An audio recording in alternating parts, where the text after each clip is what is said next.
Hi everyone, আপনি কি mutual ফান্ডে ইনভেস্ট করেন বা ইনভেস্ট করতে চান? কিন্তু কোন মিউচুয়াল ফান্ডে ইনভেস্ট করলে আপনি সেফ ইনভেস্টমেন্টের সাথে সাথে হাই রিটার্নও জেনারেট করতে পারবেন, তা কি আপনি জানতে চান? এক্ষেত্রে আপনার চিন্তা করার কোনো দরকার নেই, কারণ মিউচুয়াল ফান্ড মন্ত্র সর্বদা আপনার পাশে আছে। এই ভিডিওতে আমি সেরকমই একটি ফান্ড নিয়ে আলোচনা করব, যেখানে আপনি কম রিস্কের সাথে সাথে ভালো রিটার্ন পেতে পারেন, আর সেটি হলো লার্জ ক্যাপ ফান্ড। এই ভিডিওতে আমি সেরকমই একটি লার্জ ক্যাপ ফান্ড নিয়ে আলোচনা করব, যেখানে কম রিস্কের সাথে সাথে বেশি রিটার্নও পাবেন। সুতরাং বুঝতেই পারছেন ভিডিওটি অত্যন্ত গুরুত্বপূর্ণ, তাই ভিডিওটি কোথাও কোনো স্কিপ না করে পুরো ভিডিওটি দেখতে থাকুন। নমস্কার বন্ধুরা, আমি সৌমেন খাঁ, মিউচুয়াল ফান্ড মন্ত্র চ্যানেলের পক্ষ থেকে আপনাদের সবাইকে স্বাগত।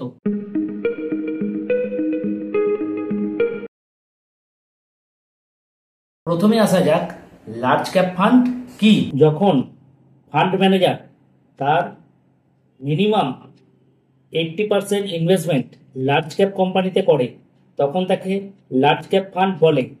এক্ষেত্রে যেহেতু ফান্ড ম্যানেজার তার 80% ইনভেস্টমেন্ট লার্জ ক্যাপ কোম্পানিতে করে এবং লার্জ ক্যাপ কোম্পানি যেহেতু স্টেবল, তাই লার্জ ক্যাপ ফান্ডে রিস্ক অনেকটাই কম থাকে। লার্জ ক্যাপ ফান্ডের মধ্যে একটি ভালো ফান্ড নিয়ে আলোচনা করা হচ্ছে, আর সেটি হলো Nippon India large cap fund. সুতরাং চলুন যাওয়া যাক স্ক্রিনে। দেখুন, Nippon India large cap fund এটা পরিচালনা করে Nippon India mutual fund company. এটা 12 বছর 4 মাস এর বয়স। এটা ফার্স্ট লঞ্চ হয়েছে কবে? 1/1/2013-তে। এর এউম কত? 31/3/2025 পর্যন্ত এর এউম হচ্ছে 39,677 কোটি এবং লেটেস্ট ন্যাব 23/5/2025-এর ভিত্তিতে এর ন্যাব হচ্ছে 98 টাকা 86 পয়সা। এবার এই ফান্ডের 1 বছরের রিটার্ন হলো 8.69%। আর যবে থেকে এই ফান্ডটি তৈরি হয়েছে সেই দিন থেকে আজ পর্যন্ত এর অ্যাভারেজ রিটার্ন হচ্ছে 16.62%। লং টার্মে 16.62% যথেষ্ট ভালো রিটার্ন। আর এই ফান্ডটা 3 বছরে টাকাকে ডবল করে। এবার এই ফান্ডটা কি করছে? কনসিস্টেন্টলি হায়ার রিটার্ন দিচ্ছে এই ক্যাটাগরির মধ্যে। কোথায় কোথায় ইনভেস্টমেন্ট করছে? Financial, energy, service, technology, automobile, এইসব সেক্টরে এই ফান্ডটি ইনভেস্ট করছে। আর এই ফান্ডের টপ 5 হোল্ডিং কোম্পানি কোনগুলো? HDFC bank, Reliance industries, ICICI bank, Axis bank এবং লার্সেন অ্যান্ড টুব্রো।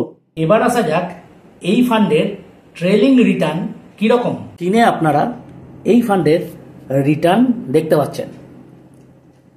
1 মাসে এই ফান্ডের রিটার্ন কত? 2.92%, যেখানে ক্যাটাগরি অ্যাভারেজ হলো 2.13%। 3 মাসে কত? 11.16%, যেখানে ক্যাটাগরি অ্যাভারেজ হলো 10.3%। 6 মাসে কত? 2.05%, যেখানে ক্যাটাগরি অ্যাভারেজ হলো 1.49%। 1 বছরে এই ফান্ডের রিটার্ন কত? 8.74%, যেখানে ক্যাটাগরি অ্যাভারেজ হলো 8.75%। 2 বছরে 24.89%, যেখানে ক্যাটাগরি অ্যাভারেজ হলো 21.33%। 3 বছরে এই ফান্ডের রিটার্ন হলো 24.68%, যেখানে ক্যাটাগরি অ্যাভারেজ হলো 19.19%। 4 বছরে এই ফান্ডের রিটার্ন হলো 21.16%, যেখানে ক্যাটাগরি অ্যাভারেজ হলো 15.62%। 5 বছরে এই ফান্ডের রিটার্ন হলো 30.42%, যেখানে এখান ক্যাটাগরি অ্যাভারেজ হলো 24.15%। 7 বছরে এই ফান্ডের রিটার্ন হচ্ছে 17.03%, যেখানে ক্যাটাগরি অ্যাভারেজ হলো 14.78%। 10 বছরে এই ফান্ডের রিটার্ন হলো 15.06%, যেখানে ক্যাটাগরি অ্যাভারেজ হলো 13.33%। অর্থাৎ প্রতি ক্ষেত্রেই এই ফান্ডের রিটার্ন তার ক্যাটাগরি অ্যাভারেজকে বিট করে যাচ্ছে এবং লং টার্মে 10 বছরের রিটার্ন হলো 15.06%। লং টার্মে 15% ইন্টারেস্ট যথেষ্ট ভালো ইন্টারেস্ট। আপনি যদি এই ফান্ডে মান্থলি 10,000 টাকা করে ইনভেস্টমেন্ট করেন তাহলে কীরকম রিটার্ন পেতে পারেন তা জানতে গেলে আপনাকে যেতে হবে স্ক্রিনে। যদি 10,000 টাকা করে মান্থলি এসআইপিতে এই ফান্ডে ইনভেস্ট করা হয় তাহলে আমার রিটার্ন কীরকম জেনারেট হবে দেখুন। প্রথম হলো 1 বছরে কত অ্যামাউন্ট ইনভেস্ট হচ্ছে, 1.2 লাখ। প্রফিট হচ্ছে 4,855 এবং আমার কর্পাস কত হবে 1.25 লাখ। Absolute return 4.05%। 2 বছরে আপনি যদি এসআইপিতে 10,000 টাকা করে ইনভেস্ট করেন তাহলে টোটাল ইনভেস্টমেন্ট হবে আপনার 2.4 লাখ। প্রফিট হবে 44,468 টাকা। Total corpus 2.84 lakh. Absolute return 18.53%।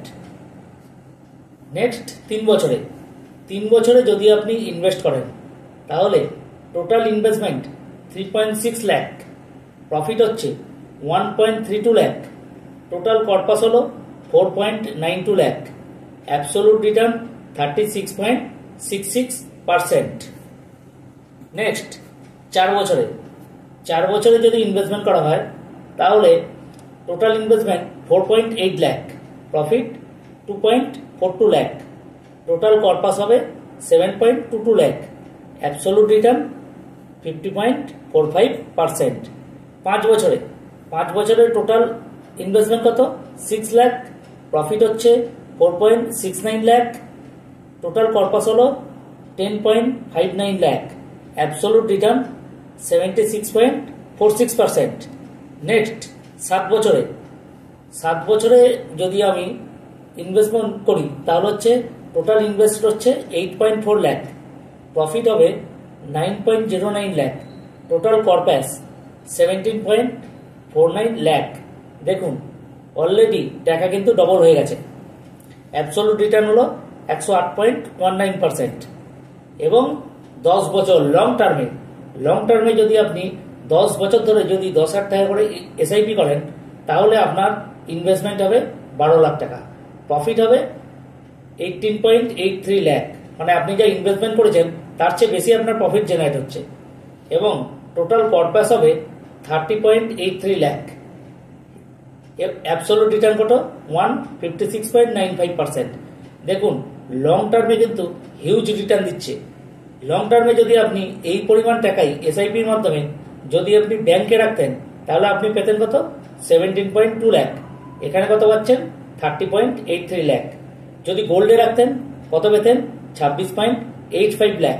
এখানে কত পাচ্ছেন 30.83 লাখ।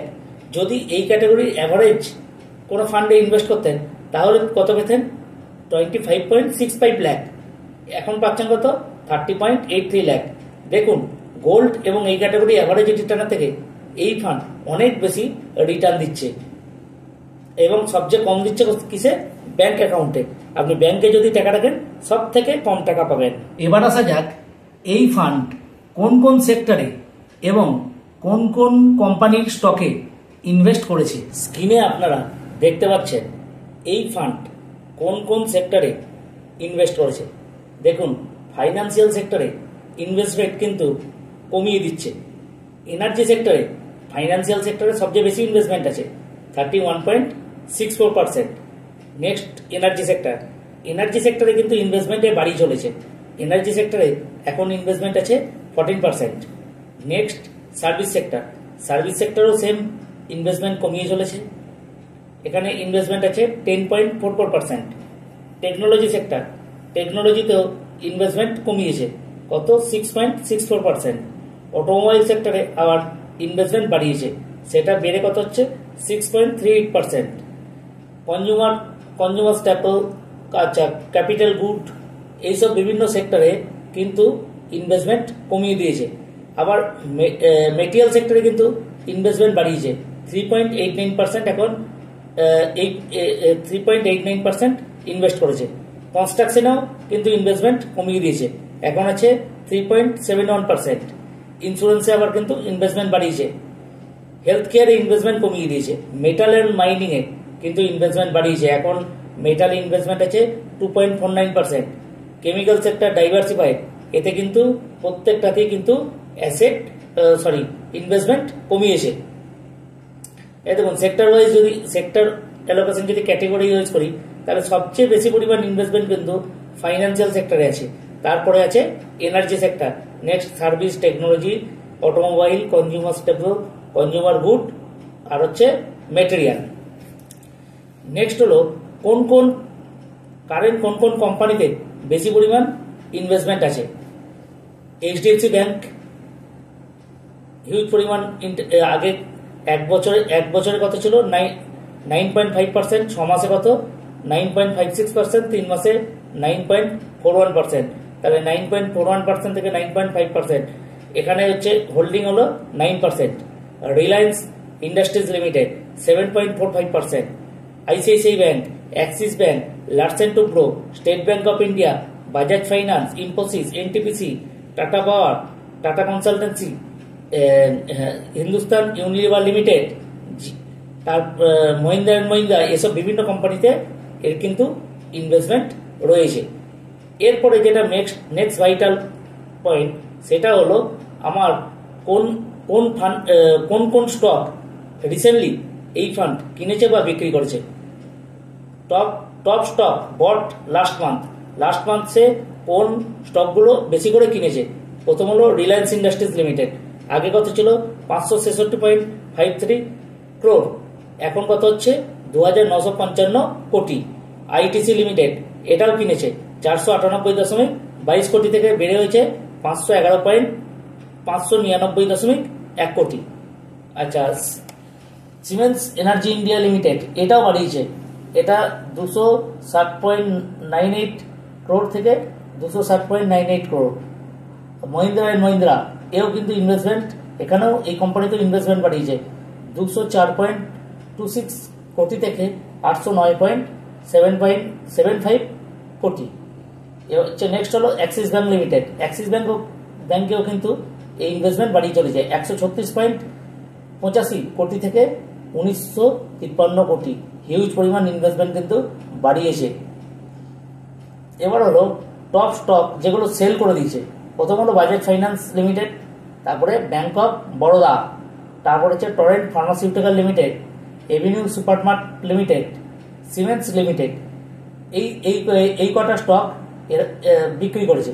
এবারে এই দেখে আপনি মোটামুটি আন্দাজ করতে পারবেন যে ফান্ড ম্যানেজার তার এম কি, বা ফান্ড ম্যানেজার কিভাবে ফান্ডটাকে ম্যানেজ করছে, এই সম্পর্কে আপনি কিন্তু একটা আইডিয়া পেয়ে যাবেন এই স্টক অ্যালোকেশন দেখে। শুধু রিটার্ন দেখলে হবে না, এই ফান্ডে রিস্ক কেমন সেটিও দেখতে হবে।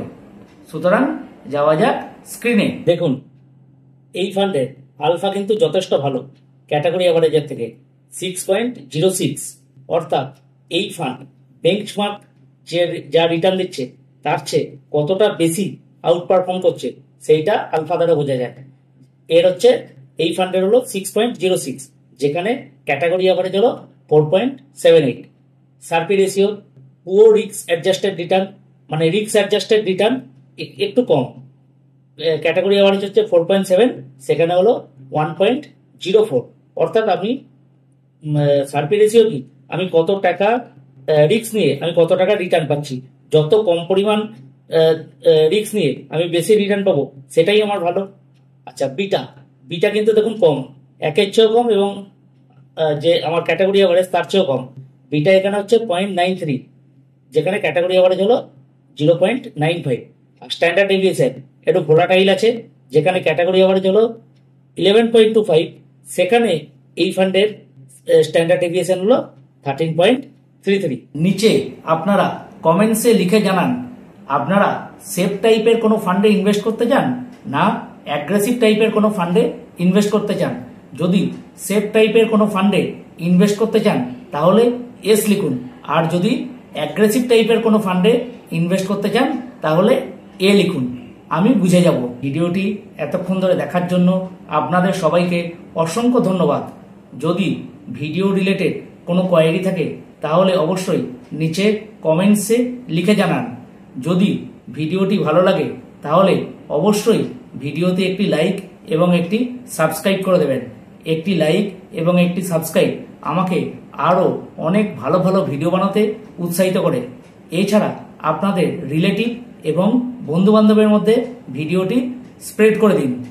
এছাড়া নিয়মিত তথ্য পেতে ভিডিওটিতে সাবস্ক্রাইব করে বেল আইকন প্রেস করে রাখুন। আজ আর নয়, ভিডিওটি যথেষ্ট বড় হয়ে গেছে।